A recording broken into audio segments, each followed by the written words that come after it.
વિસાવદરથી અકસ્માતે ધારાસભ્ય બની ગયેલા ગોપાલ ઇટાલિયાએ હમણાં એક વિડીયો મૂકીને એક પેકેજમાં જિગ્નેશ મેવાણી અને જગદીશ મહેતા એટલે કે જીગાલાલ અને જગાલાલના મુદ્દે વાત કરી. એમાં ગોપાલભાઈએ પોલીસ અધિકારીઓ માટે ટોમી ટોમી એમ કરીને વાત કરી. તો ગોપાલભાઈ જ્યારે વિરોધ કરવા નીકળો ને તો પેલા તમારું દામન સાફ હોવું જરૂરી છે. આ ટોમી ટોમી વાળા શબ્દો તમારા ટોમી વિશ્લેષક, તમારા ટોમી યુટ્યુબરો પર પેલા લાગુ પડે છે.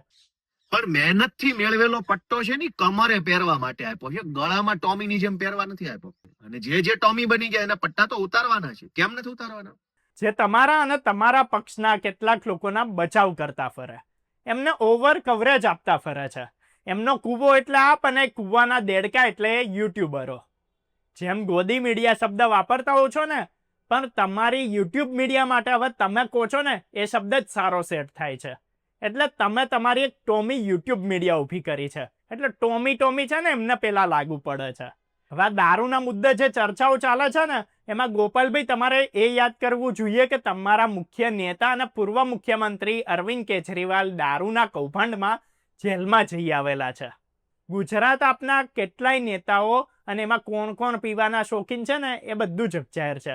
અને લેટેસ્ટ જ વાત કરીએ ને તો તમે મૂકેલા વિડીયોના બીજા જ દિવસે નર્મદા જિલ્લા પ્રમુખના ભાઈ દારૂ સાથે પકડાયાના સમાચાર આવ્યા છે. આ અગાઉ વિસાવદર સહિત ગુજરાતભરમાં આપના નેતાઓ મોટા પાયે દારૂ વેચતા અને પીધેલીમાં પકડાઈ ચૂક્યા છે. એટલે ગોપાલભાઈ તમે કયા મોઢા મુદ્દે વિરોધ કરવાના સવાલો કરવા નીકળ્યા છો?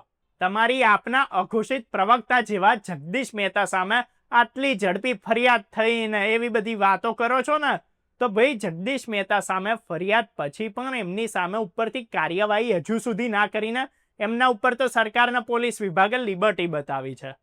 ગોપાલભાઈ એમ તો કેટલાય પત્રકારો પર વ્યક્તિગત ધોરણે ફરિયાદ થવાના કિસ્સા આવતા જ હોય છે, પણ તમને ખાલી જગદીશ મહેતા જ દેખાયા કે જેનામાં હકીકતમાં તો કોઈ પત્રકારના લક્ષણ જ નથી. અને તમે એક જ વિડીયોમાં જિગ્નેશ મેવાણીના મુદ્દાની વાત કરો છો, દારૂ ડ્રગ્સની વાત કરો છો, ને એ જ વિડીયોમાં જગદીશ મહેતાની વાત કરો છો કે જે એમના તત્કાલીન શેઠના ફ્લેટથી દારૂ પકડાવાની ફરિયાદ પર એમના જાતના તર્કો લાવીને બચાવ કરતા હતા. એટલે તમારા દારૂના મુદ્દે સવાલ અને આક્ષેપે કરવા છે ને દારૂ પકડીને કાર્યવાહી કરવામાં આવે તો એ કાર્યવાહી પર સવાલ કરવા છે. ગોપાલ ઇટાલિયા લોકોને પોલીસ અને સરકારી અધિકારીઓ સામે, ભાજપના નેતાઓ સામે ઉશ્કેરે છે. પણ હવે ભાઈ લોકોએ સમજી ગયા છે કે તમે એમને ઉશ્કેરીને અશાંતિ ફેલાવીને પાછલા દરવાજે ભાગી જાઓ છો. જે લોકોને હજુ ના સમજાવ્યું એ બોટાદના હળદળ ગામનું જ ઉદાહરણ જોઈ લે કે ભાઈ ખેડૂતોને ઉશ્કેરીને પોલીસનો માર ખાતા, લાકડીઓ ખાતા મૂકીને, ધરપકડો કરાતી મૂકીને પાછલા દરવાજેથી રાજુ કરપડા અને પ્રવીણ રામ ભાગી ગયા હતા. ને એટલી મોટી ઘટના થઈ ત્યારે પક્ષના જવાબદાર વ્યક્તિ તરીકે તમે એકદમ નજીક જ હોવા છતાં તમે ગોપાલભાઈ તાત્કાલિક બોટાદ દોડી જવાને બદલે રાજકોટ એસી રૂમોમાં બેસીને વિડીયો બનાવી રાખતા હતા. સભા સંબોધવાના કાર્યક્રમો તમે યથાવત રાખ્યા હતા. એટલે તમારે કંઈ કરવું નથી. ફોર્ચ્યુનરમાં ફર્યા કરવું છે, જલસા કરવા છે, સ્ટેજ પરથી ફાંકા ફોજદારીઓ કરવી છે, ને લોકોને સલાહો આપવી છે, ને ઉશ્કેરવા છે, પણ પોતે કંઈ નથી કરવું. હવે હકીકત જોઈએ ને તો મેવાણીના વિવાદ પછી કેટલાક દિવસ આપ ખોવાઈ ગઈ હતી.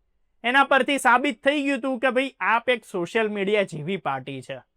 એ જ પ્રકારે જગદીશ મહેતા પણ સોશિયલ મીડિયા જેવી છે. સોશિયલ મીડિયા પર એક નિશ્ચિત એક નક્કી ટોરું કોઈક દિવસ કોંગ્રેસની ફેવરમાં, કોઈક દિવસ આપની ફેવરમાં, એ ટોરું અલ્પેશ કથિરિયા, ચૈતર વસાવા, ગોપાલ ઇટાલિયા, જગદીશ મહેતા અને જિગ્નેશ મેવાણીની ફેવરમાં આમ કમેન્ટ કરતું ને વ્યૂ આપતું ફરતું હોય છે. આ બધાની ઓડિયન્સ એક જ છે. જ્યારે જિગ્નેશ મેવાણીને કવરેજ શરૂ થતા એ ટોરું મેવાણીની તરફ જતું રહ્યું એટલે આમ આદમી પાર્ટી, ગોપાલ ઇટાલિયા, જગદીશ મહેતા બધા જાણે અસ્તિત્વ જ ના ધરાવતા ને એમ ભૂલાઈ ગયા, ચર્ચાથી બહાર ફેંકાઈ ગયા. એટલે કવરેજ મળે, વ્યૂ મળે, ટીઆરપી મળે ને એટલે એની ભૂખમાં અચાનક આપના ગોપાલ ઇટાલિયા અને ઈસુદાન ગઢવી પ્રગટી ગયા. પણ આ ભાઈ તમારી લડાઈ રાજનીતિની ક્યાં છે? વ્યૂ અને ટીઆરપીની છે.